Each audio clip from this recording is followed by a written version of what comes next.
Hello there. Topdon have sent me another device. This time it actually asked if there's anything I wanted to test out, and a few cars about here in the shed that don't have good batteries in them. Jump pack was something that I was very interested in, particularly one that has a lithium battery in it and the latest anti-short circuit safety features in it, things like that the new jump packs do have and do it well. This is what I've been using for the past few years, an old snap-on or portable power one, which is good enough, but it's quite heavy. You know, these leads are sticking out here. It's just a battery with inside a box with two leads coming out of it that doesn't do anything particularly smart. That tells you if it's charged or not, but one thing I use it for is to charge my phone when I'm recording videos. So I have to plug in a wee 12-volt adapter. Problem there, as I've had in the past, that battery charger won't turn itself off if the battery voltage drops too low, and that obviously damages the battery. So I've had to put a battery in that before. It cost me about £100, which is a limitation of something older like that. While it does a good job, it's just a bit heavy. You have to bring it back to the house and charge it here in this wee barrel plug, things like that. It's an old device now. I mean, it still does its job, but I was keen to try out something new. So this here is the Topdon JS3000. I think it's their most powerful jump starter at the moment. So I'll open up the box, which I've already opened. It comes in this carry case. You have a wee handle. That's the way it would sit in the boot of the car, or wherever you're taking it. The main reason for that is these jump leads plug into the device, so the two come separate.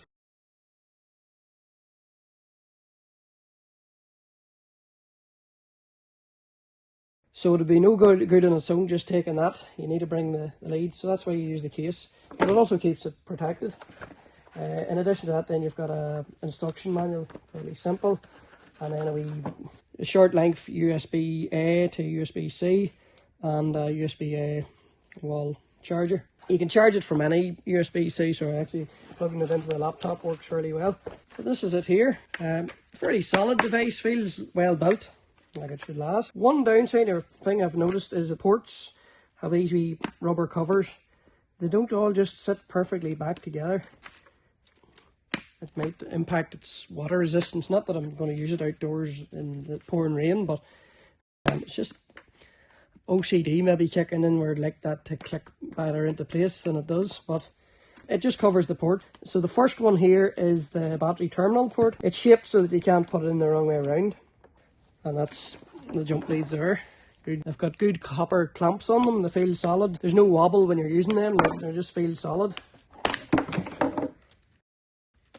And then we have, so that's a DC barrel plug out, and then a standard USB-A port, 5 volts at 3 amps. There's nothing here. You charge it through this USB-C port here. You can also use that there to charge USB-C devices. It's PD standard, so it should support fast charging as far as I know. And then another USB-A 5 volt 3 amp here. Then there's a good torch in the front of it there. A hook here at the bottom, and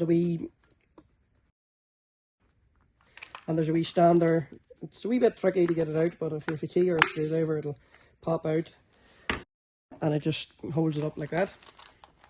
It might be useful if you're using the torch to illuminate somewhere. So to turn on the torch, well, first of all, you just press that once to show the battery status. There's 4 LEDs, 25, 50, 75 and 100%. But hold the power button in for 3 seconds and the torch turns on. If you press it again, it flashes or does the SOS Morse code. But as a torch, it's quite bright. It's very handy to have that built in, where the snap-on didn't have that at all. It's very useful to have that out here in the shed. And you can point it at your work as you're doing something. A high capacity battery, that should last a fair while before it runs out. And then at the top you just have a carry handle. It's a fabric carry handle, but it's very handy to have that. This is just a standard USB-A to USB-C lead that I have here in the shed for charging the phone. And then I can now plug that into the phone. The wee hook on the case itself is very useful, particularly the way I use power banks.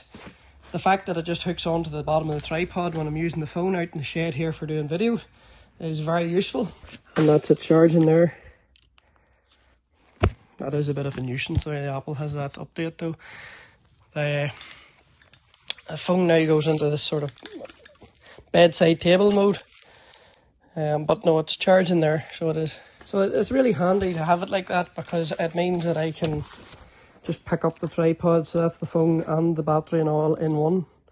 If I'm going around the car with the camera, that can be very useful to have that. Whereas before, this big lump of a thing, you had to, well, it fell over most of the time. I forgot to move it about, but having that wee hook there is very, very useful.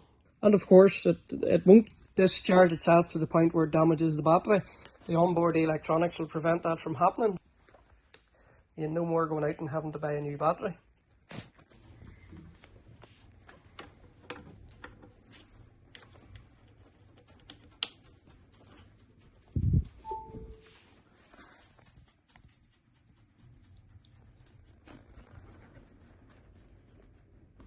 The first car I'm going to try it out on here is a petrol MX-5. Shouldn't really pose any challenge. This car has a good battery in it, but it does sit about during the winter months, so when you come to use it in the summer, the battery might be flat, although I actually do leave it on a trickle charger every now and then. But I'll disconnect the battery from it and see how well the car starts just using the jump pack. The battery in these is in the boot, so that's just to show you. The positive terminal has been disconnected, and I'll get the jump pack now.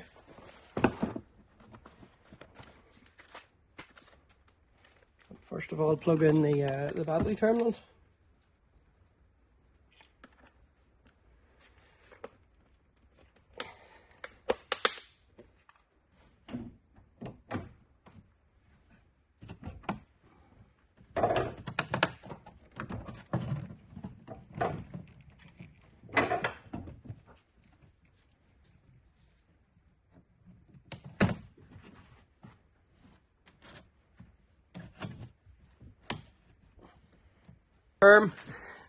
That's a wee cloth sitting over the positive battery terminal, so we're purely using the jump pack, and that should be it ready to go. So jump into the car here and start it up.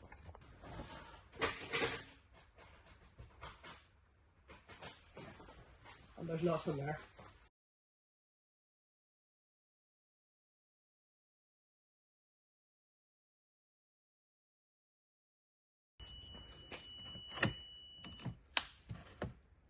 So first of all, press the push button before connecting the terminals.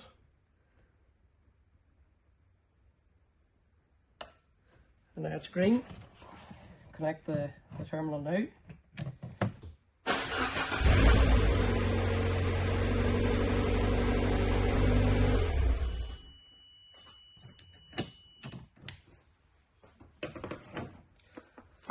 So that posed no problem at all. Okay, this one will be a bit more of a challenge here. This is a 1985 Peugeot 205 diesel. We'll disconnect the battery here and put a cloth over it again, so there's no... we're not using the battery built into the car.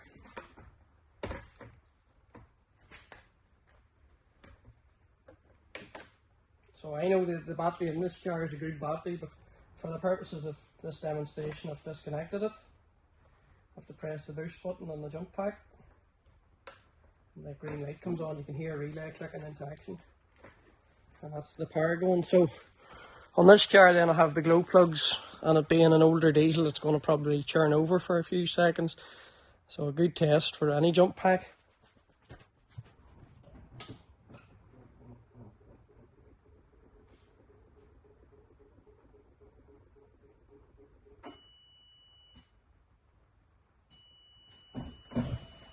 What I've noticed is I've had the glow plugs on there and it's cut out. I think there is a timer on the jump pack. If I'm not using the built-in battery, it will cut out. So I have to disconnect the terminal. It was just warming up the glow plugs there first. So I'll try it again. There we go. And I just want to get the glow plugs heated up in this car.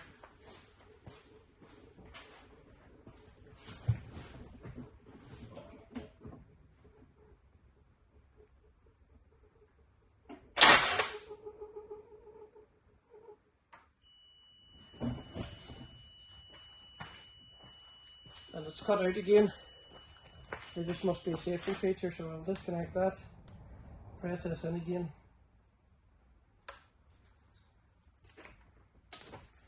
And there we go.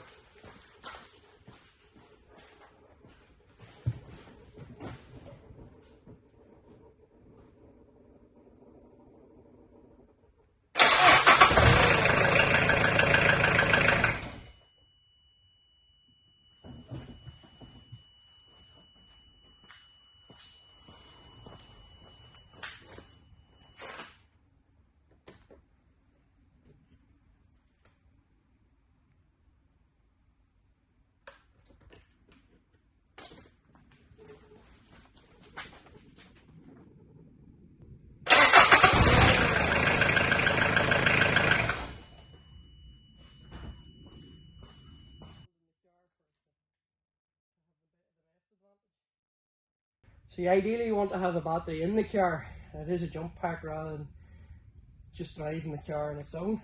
Okay, so I know it'll assist rather than start the car on its own, which in fairness, it's a bit of a downside compared to this here, but you can just set it into the engine bay and run the car around the yard.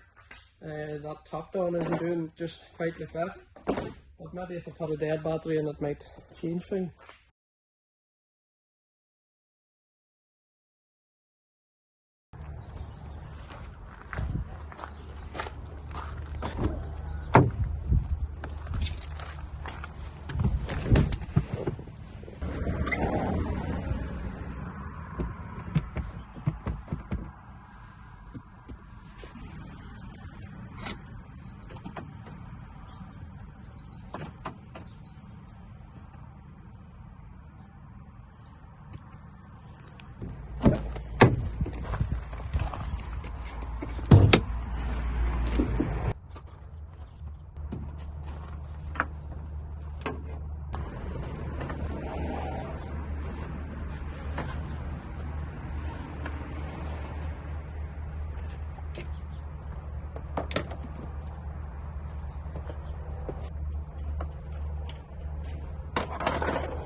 This car here is my 0406.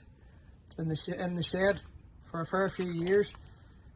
Really good test for this jump pack because I know that battery is completely and utterly dead. So it'll be the jump pack working purely on its own. And this car hasn't been started for well over a month. Before I connect that jump pack, I'll just show you that the car's battery's dead. There's the battery connected there at the moment.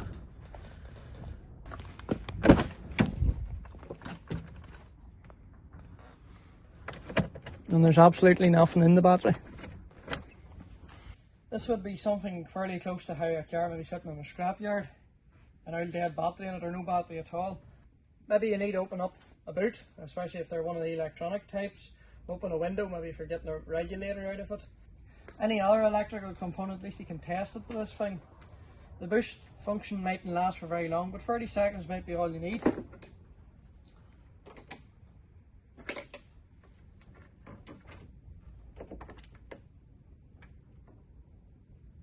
So that's showing 100%, and I haven't pressed the boost button yet.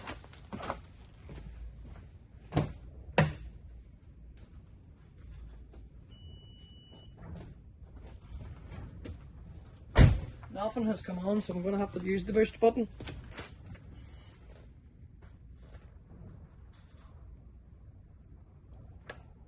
That's the boost button activated.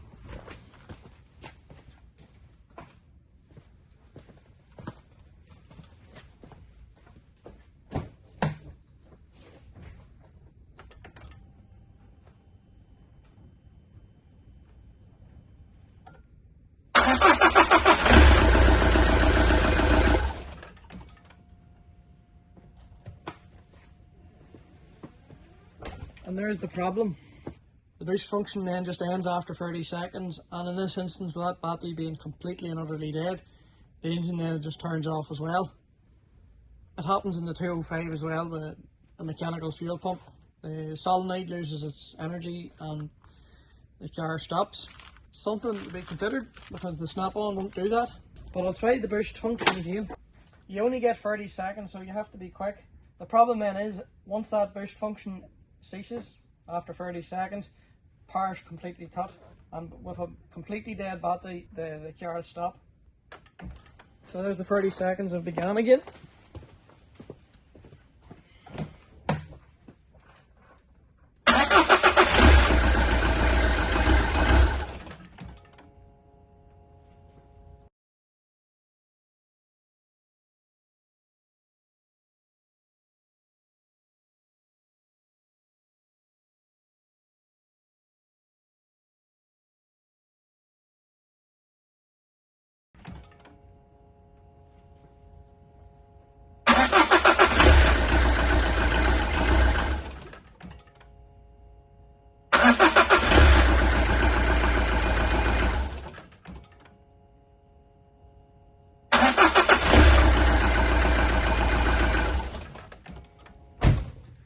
Them starts were purely from the JS3000. This battery here is not doing anything at all.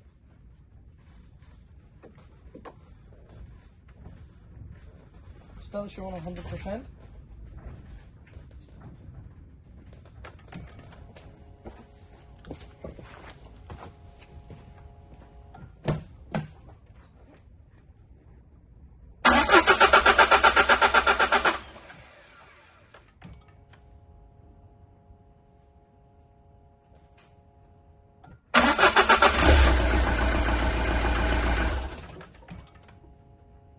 So that just points out it needs a sort of half decent battery in the car.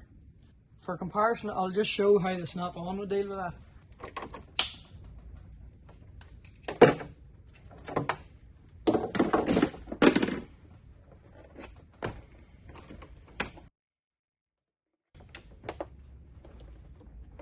The snap-on, you just sort of leave it sitting something like that.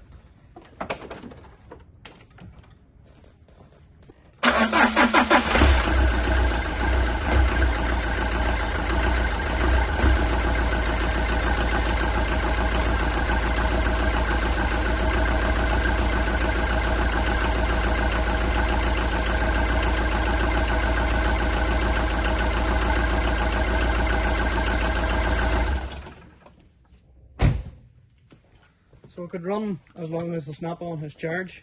That's really useful for old cars, moving them around the yard. Maybe you don't want to put a battery and go to the whole rigmarole of doing that. The snap-on is very useful for that purpose. But then there's that danger you could just touch two wires and cause a spark and then damage the battery inside.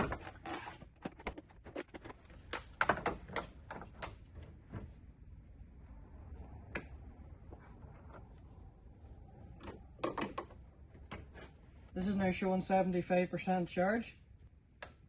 That's the boost function enabled. Now start the car again.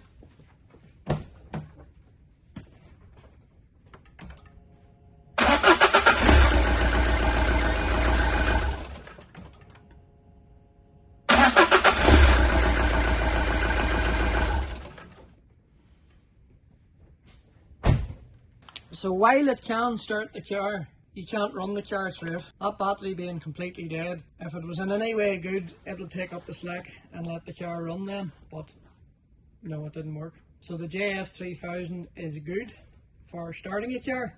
If it's got a slightly dead battery or a camper van, something like that, under normal circumstances it'll get it going, but if the battery is completely and utterly dead, to the fact where it can't even accept charge, then this isn't really going to help you too much. You get 30 seconds there in that boost function, or even less here if you just tried. It'll start the car and then it'll cut out because there's too much current to run. It's all part of its safety features, so it's doing exactly what it's supposed to do, but that mightn't be ideal for all applications.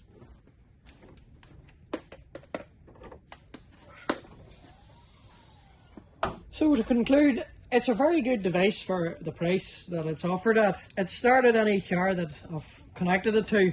You do have to be aware though, that battery indicator, it's not the most accurate. 4 bulbs or 4 wee LEDs doesn't just quite give it the full resolution it needs to show what status the battery's at. If it's any lower than 50%, you're not going to get a start off it. While the instruction manual and maybe website material says that it will start about well over 30 cars from a single charge, I don't think that's the case. Not old diesel cars with bad glow plugs. You'll get a couple of jumps maybe at the very best for 4 or 5, but something you have to be aware of. You need to keep it fully charged. If you're going to use it in the event of an emergency where you do need to jump start your car, keep it fully charged is the only thing I'll say that'll ensure it's able to jump start any car that comes its way. But any cars I've had here, the old diesel CE220, that car's cowled done basically, and it started it. Around scrapyards then, if you're dealing with old cars and you need to go to scrapyards to get spare parts, maybe open a boot lid or put down an electric window, open a door, you get 30 seconds on boost mode if the car has no battery in it. It's a bit of a disadvantage compared to the snap-on machine, which will basically run as long as you need it to run. Now the snap-on machine, in its own instructions, you're not really meant to drive a car around using it. The alternator will charge the snap-on and damage it. I assume that's why the boost mode in this will turn off after 30 seconds. Alternators produce current and they'll damage any battery that's connected to them, you know, if it's not designed to be charged that way. So you get 30 seconds off this. Bit of a thing just to be aware of, but for most purposes that's fine. Overall, it's a very good device for the price. It's not quite the snap-on machine. It might have extra features like USB charging and the ability to charge devices from it, but it can't be used as a battery in the way the snap-on machine can. Having said that, you have to think this is a lot more compact, cost a fair bit less, and if you cross the leads or anything else, it's not going to short itself out or damage that battery inside, which is a big plus. Keep in the boot of your car, or maybe in a camper van, or if you have a lawnmower maybe needs to start, it's perfect for that. It'll get a couple of jump starts at the very least from a full charge. Depends on what vehicle you're starting. Old diesels with bad glow plugs, well, you're going to maybe have a can easy start to get them going. But overall, I think for its price, it's quite a good option. It's worth considering. Anything I'm comparing it against, like the NOCO or that snap-on machine, cost double the price is at least. I definitely would be able to recommend this, having used it for well over a month now. It's proven to be very good.